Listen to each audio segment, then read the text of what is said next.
What's good, ladies and gentlemen? Welcome to another SK Wealth Academy podcast. Before I get started today, March 23rd, I want to give a shout out to my newest patrons, Bill S., Viviana G., Alexander C., Crispy, Janet Z., Sergey, David H., John R., and Eric V. So thanks so much for your continued financial support because you enable me to make free content like this, which I feel is important to get out to the world. So many blessings to my current patrons. If you're interested in becoming a patron of mine, you can go to Patreon, patreon.com/SK Wealth Academy, and you can learn about the various benefits, which include free weekly financial analysis that I don't provide publicly on any other platform, as well as 2 long format podcasts a month exclusive to patrons. One that deals,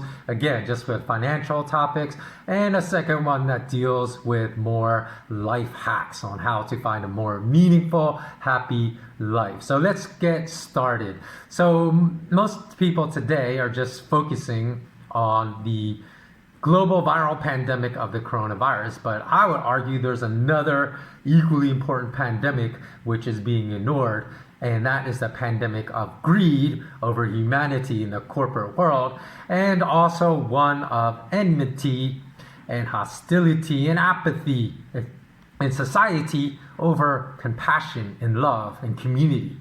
And I believe it's super important to talk about these topics because recently I was reading how there was a Goldman Sachs report that came out in 2018. It was a biotech research report in which they asked, is curing patients a sustainable business model? Because it's attitudes like this actually that prevent cures for or vaccines from being developed for coronavirus, because they're encouraging pharmaceutical companies not to find cures for diseases, but actually just to find treatments that will not cure a patient, that will provide a continued evergreen profit stream year after year after year. So there was an April 10th report 2018 from Goldman Sachs bankers in which they titled The Genome Revolution, in which they're looking at basically the pharmaceutical industry and the biotech industry. And there was an analyst at Goldman Sachs, banker Salveen Richter. He wrote, quote, "The potential to deliver one-shot cures is one of the most attractive aspects of gene therapy, genetically engineered cell therapy, and gene editing. However, such treatments offer a very different outlook with regard to recurring revenue versus chronic therapies," end quote. While this proposition carries tremendous value for patients and society. Listen to what he says next. He said, okay, finding cures provides tremendous value for patients and society. He writes, however, it could represent a challenge for genome medicine developers looking for sustained cash flow. So he's putting profits over lives. And Richter went on to cite Gilead Sciences treatments for hepatitis C, which achieved cure rates of greater than 90%. So he went on in the report to discuss how Gilead's profitability for their hepatitis C treatments peaked at $12.5 billion in 2015, but he said will be less than $4 billion in 2018. He said that's the problem in curing disease, instead of just coming up with treatments that never cures the disease. And so he said he was calling it out as a mistake for them to cure it. And this is the type of mentality, even though we're talking about genetic therapy, I'm sure that bankers have also written to pharmaceutical companies telling them not to come up with vaccines or cures, because coronavirus is just the COVID-19 is just a different strain of the coronavirus. So, or if we had cures for the coronavirus or vaccines, then obviously it would be much easier to find just tweaking that vaccine to find a vaccine for this particular strain. So they actually will prevent pandemics or new strains of viruses from becoming pandemics. People like these bankers will prevent it because they are encouraging the very industries that could come up with solutions not to find solutions. So this is why I felt such an urgent need to devote 10 years of my life to develop the 20-course SK Wealth Academy, which is coming soon, but ironically, it is the coronavirus pandemic that has slowed my launch of this, because had it not been for this pandemic, which has made travel very hard. I've had to travel for certain business reasons. Flights have been canceled. Business appointments have been canceled in which I need to consummate documentation. So all this is pushing back my launch by weeks, but it won't get done. But one of the reasons I said is that I wanted to radically transform the way we look at success and wealth. That it's not just about money. It's just not just about financial wealth. It's also about having a balanced amount of wealth in all areas. So just not with your finances, but also with your mental health and also with your physical health. That's how I define wealth in my SK Wealth Academy. So if you don't have a balance of wealth in all three areas, and you are just exploding in financial wealth, but your physical health is terrible, or your mental health is terrible, or both are terrible, then I see you as not wealthy at all, but poor. And so one of the main courses I have is, I said that finding a purpose in life should be our top goal. And so in that course, I provide all kinds of exercises to help people that haven't yet found their purpose in life find their purpose in life, because I believe we need to extract deep meaning from our daily lives in order to find sustained happiness. So our happiness is not evanescent, it's not fleeting, it doesn't come and go. Of course, no one has like a exactly steady baseline of happiness, and everyone has ups and downs. That's natural, but it's not natural to go from extreme highs to extreme lows unless you're suffering from some kind of bipolar depression or manic depression disease. But if not, then it's very, I think, attainable to have a baseline foundation of happiness all throughout your life.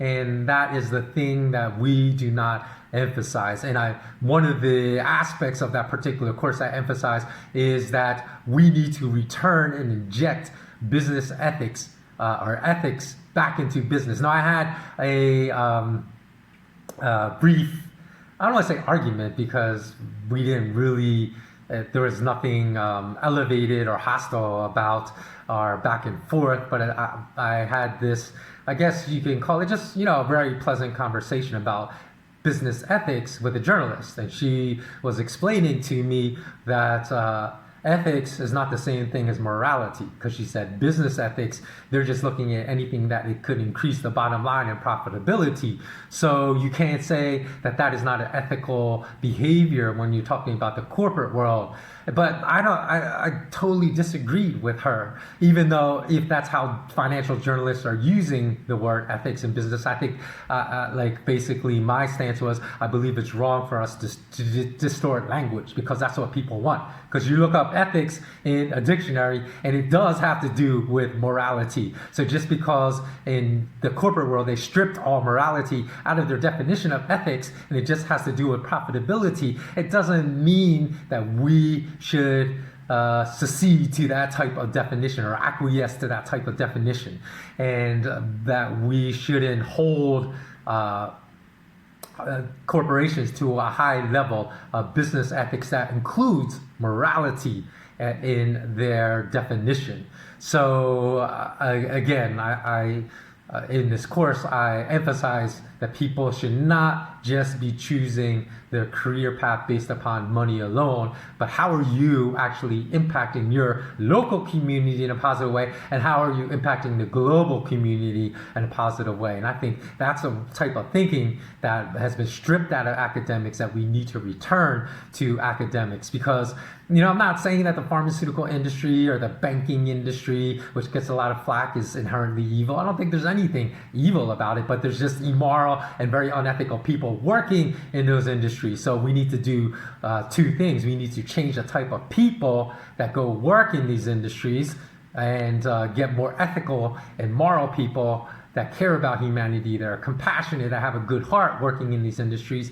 And we also, because I don't think that the situation is incorrigible, I think it can be fixed, but there needs to be a radical overhaul and transformation of the missions of some of these industries, because that is just not my feeling. Because even Paul Volcker, who was the chairman of the U.S. Central Bank under the U.S. President Jimmy Carter days, he stated way back during the 2008 financial crisis, this was actually at the end of the next following year, 2009, he was speaking at a Wall Street Journal Future of Finance initiative in the UK. And let me just read you some of the direct transcript from his speech to those finance executives. And he said, every day I hear financial leaders saying that they are necessary and desirable. They are wonderful and they are God's work. Has there been one financial leader to stand out and say that maybe this is excessive and that maybe we should get together privately to think about some restraint? I hear about these wonderful innovations in the financial markets, and they sure as hell need a lot of innovation. I can tell you of two: credit default swaps and CDOs, which are collateralized debt obligations, for those of you that don't know, which took us right to the brink of disaster. Were they wonderful innovations that we want to create more of? And he goes on to really criticize the mission and mentality of the whole financial industry, the global financial industry. And he said, wake up, I can only say that your response is inadequate. He said, I wish that somebody would give me some kind of neutral evidence about the relationship between financial innovation recently and the growth of the economy. Just one shred of information. And let's see, I don't want to read this whole thing.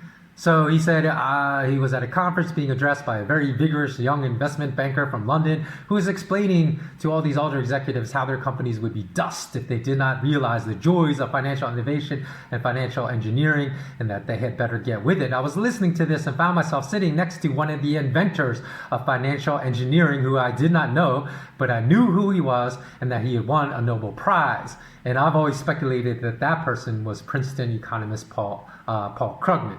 And I nudged him and I asked him what all the financial engineering does for the economy and what it does for productivity. Much to my surprise, and he says much to his surprise because his stance, this is why I think it's Paul Krugman, his public stance has always been exactly opposite of what I'm going to reveal to you of what he said. He said he leaned over and whispered in my ear that it does nothing. I asked him what it did do, and he said that it moves around the rents in the financial system, and besides that, it was a lot of intellectual fun. Now, if you don't know what banking speak means, moving around the rents in the financial system, basically saying it just transfers wealth in the global economy, and when it's transferring wealth, since you know that the 0.1% was the percent that got made, had the largest increase of wealth of all the socioeconomic demographics in the entire world in the last decade, you know the transfer of wealth is going from even the wealthy, the middle class, and the poor to the uber wealthy. That's what is going on. So when I say, again, make these